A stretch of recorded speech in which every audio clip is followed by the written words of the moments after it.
I know I've listened to you before, and you've spoken about people staying in marriages, right? Kind of just working through everything.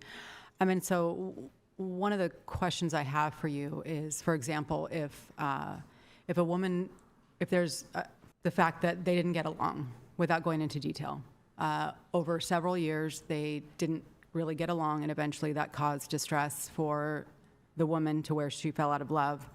I think for a lot of women, or at least for me, I can't have sex with someone if I'm not in love with them, right? And I think that men need sex. I think it's just innate, it's natural, nothing wrong with it whatsoever. So do you think it can still work through that? Can they move beyond that? I probably didn't explain that very well, but. Sorry, are you asking me? Yes. Yeah, it's for you, Andrew. Okay, so let me make sure I get a couple things clear, just to make sure I got it right. When you say that you can't have sex with anybody unless you're in love with them, right? Does this mean that if you found a man to be extremely attractive, that you would just be unable to have sex with him? Let me go back. So in the beginning stages of a relationship, when two people are very attracted to each other, I would agree that there's still some element of waiting, but when you get to that point at which you have these strong feelings for another person, right? So there's that, at that point at which you can be intimate with someone, right? And then obviously you fall in love and so on and so forth. So I do agree that there's that initial piece when you're, in the initial stages, but beyond that. You mean the attraction piece? Right. Like if I went out and was really attracted to someone, I still can't do it. I have to have feelings involved, some rather serious feelings before I can do that. So once you get into a marriage and you've been together for years, and I'm not just asking for myself, I'm just asking in general for many people, because I think there's a lot of marriages where that's the case. I think more so it's challenging for men. So how do you think that works? What's the challenge? Or I guess two pieces, and I apologize for being all over the place. No problem. How does a man stay in a marriage for years and years, potentially, without receiving sex from his wife? And then I guess the other part that I didn't ask was, how does women have a harder time, I think, hiding or faking emotions to look happy for the children, because ultimately it's necessary, right? You don't want your children growing up with people that are unhappy, or who are unhappy. So how do you, in your eyes, how do you make that work? Like, what does that look like to you? And I'm only asking because I've been listening to several conversations. So from which view? So are you both, asking I guess. How would this work from the Christian view, or how would this work from the non-Christian view? Either way. Okay, so from the Christian view, she's not fulfilling her duties inside of the marriage, and there would be probably ecclesiastical intervention from the priest and community to try to assist with whatever the problem is. Maybe he's fat, or he stinks, or maybe who knows what the actual issues are, or it could just be that she's no longer attracted to him. There could be all sorts of various issues, but I mean, that would be how that would be dealt with. It would be dealt with inside of the community, and generally is, right? Even people who seek marital help are basically doing the same thing. They're looking for some kind of like third party or arbiter to assist them with whatever those marital issues are. So I don't know if you're asking me something beyond that, and I'm missing it, or no. I guess I'm just thinking of the greater good in certain circumstances, right? Whether it's Christian or whether it's what's ideally best for children. So either way, it is best. Right? It is generally best for children for their parents to stay together. It's not monolithic. There's obviously going to be some cases where that's not the case, but overwhelmingly it is the case where if the parents stay together, their children are definitely going to have way better outcomes. Mm-hmm.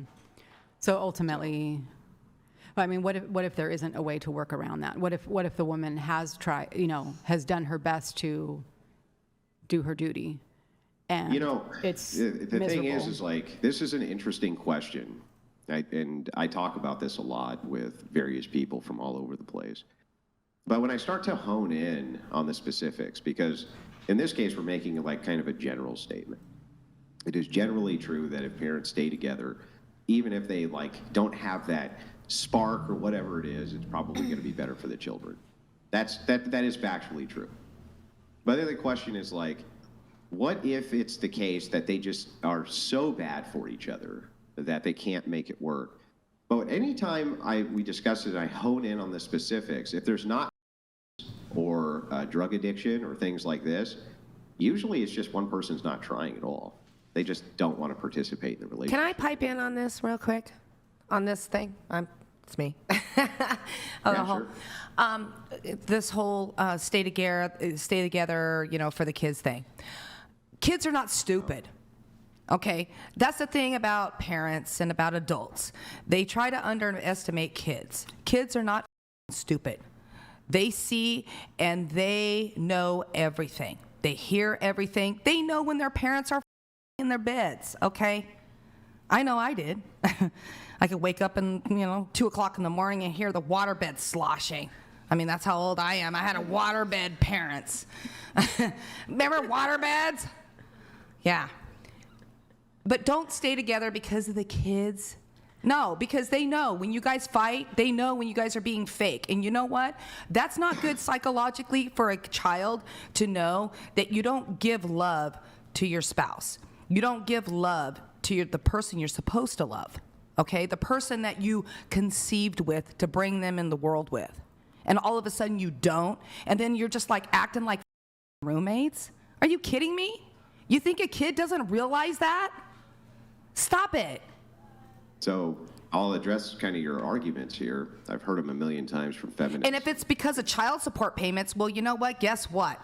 You're gonna pay child support whether you like it or not. I'll address everything you just said. I've heard this a million times from feminists, but I'm not a feminist. I don't like feminism, and that's why where we are today with this gender because of feminism. Do you remember how I didn't cut you off at all and let you finish your entire thing before I said anything? Maybe you can do me the same courtesy. Okay, thank you.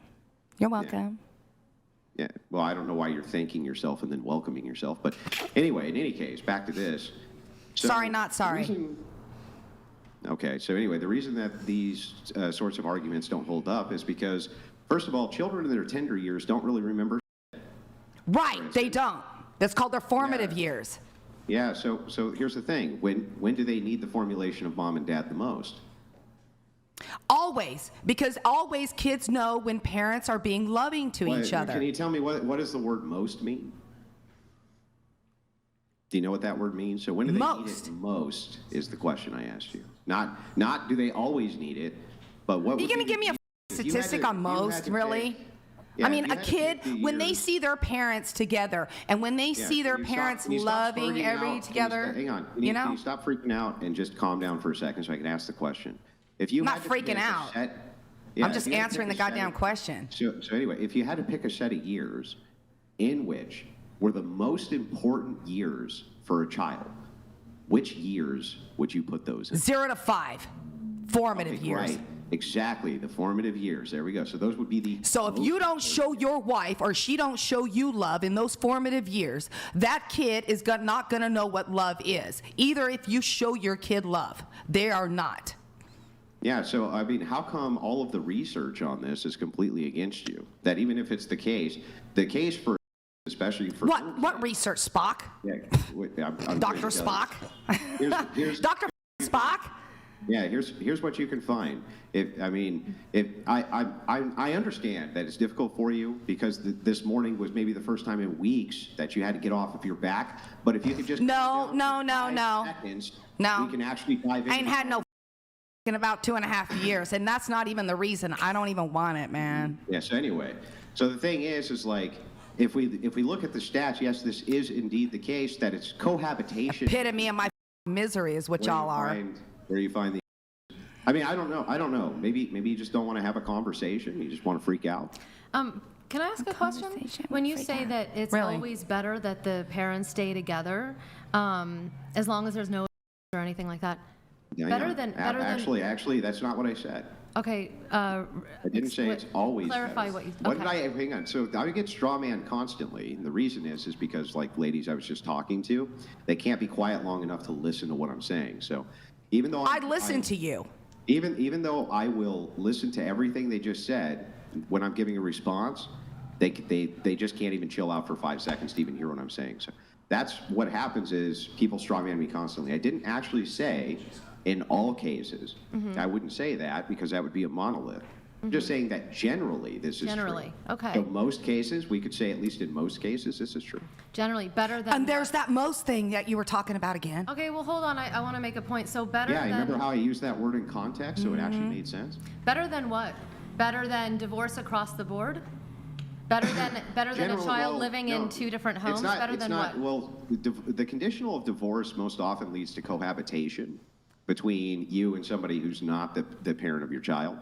And it's in the cohabitation where you see the largest forms, either from single mothers or from their partners.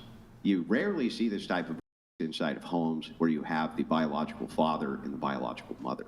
These rates drastically decrease almost across the board, even if the parents report that they're not particularly happy in that marriage. Would you say that's the same, that also to like having a stepchild where you have one non-parent and one parent, and then also a child that is of the marriage? So I'm a stepfather myself. So again, it's not monolithic, but it is the case, generally speaking, that you're going to see a whole hell of a lot more of your children from step-parents than you are from their biological parents. There's just no ifs, ands, or buts about that. Every stat you'd ever look at would reaffirm that that's the case. But cohabitation is where it's the most dangerous. And cohabitation, even for the unaliving of men, when they unalive themselves, those rates skyrocket during cohabitation as well. Far less likely even than if you're divorced than if you're cohabitating to unalive yourself. So almost all of these, so if divorce generally leads to cohabitation, which means you're living with a person without marrying them, generally leads to these kind of wildly bad outcomes for people, then it would seem that keeping marriages intact would be a better idea for society, or at least some of them have good outcomes. Some blended families, some of them have good outcomes. A lot of, there's a presumption here that divorce leads to cohabitation in abusive households. There are a lot of divorces that result in 2 happy homes. No, there's not. Well, here's the thing. There are cases where that is true, and I wouldn't dispute that. Again, I'm not putting things in a monolith, okay. But generally speaking, it is not actually good for the children to come from broken homes. Most children from broken homes have way worse outcomes than children who are not in broken homes. And if children are raised in cohabitation homes, they have way worse outcomes. In fact, you can look at things like, this one blew my mind. If you have 2 parents who are abusive to their kids, and then the state comes in and removes those children from the abusive household, they're actually far, far more likely to die in state custody than if you had left them in the abusive home. Well, yeah, because they've just been ripped away from their biological parents. Another foster. Well, right. But you see how divorce rips you away from your biological parents. Well, it depends on the That's custody what happens. arrangement. Exactly. Well, no, Exactly, like you're saying. It depends on the custody arrangement. exactly. But No, you're it doesn't presuming depend. that If your mommy and daddy don't live with you anymore, right? You're ripped away from one of them or the other of them at any given time. So if you're with mom for 2 weeks and then you're with dad for 2 weeks, or you're with them every other week, right? You're missing time with one of them. Necessarily. It's a necessary condition of divorce. You're ripped away from your parents. Necessary condition. There's no way around it. For all cases, every single case, unless you were to have some bizarre case where the mom and dad divorce and then stay in the same home for the purpose of kids, that's happened before, and those kids even seem to have better outcomes, which is interesting. I do have to move. Oh, sorry. Like ultimately, I don't think so, if the no. condition Dill Pickles donated $200. Dear Granny, why are you so aggressive? This toxic femininity is very dangerous. Quick response. Do you want to respond to that? A granny? I'm not a granny, dude. Got a 15-year-old. Who's a granny around here? Chicks and MILF. Excuse sorry. you. Sorry, Andrew, I thought you were, fucking didn't mean to cut you grandma. off there, Andrew. Grandma. Do you want to finish your point, but then we'll move it on? Yeah, I'm just saying, like, Yeah, what exactly. Wait, stop, so often stop. happens. Sorry.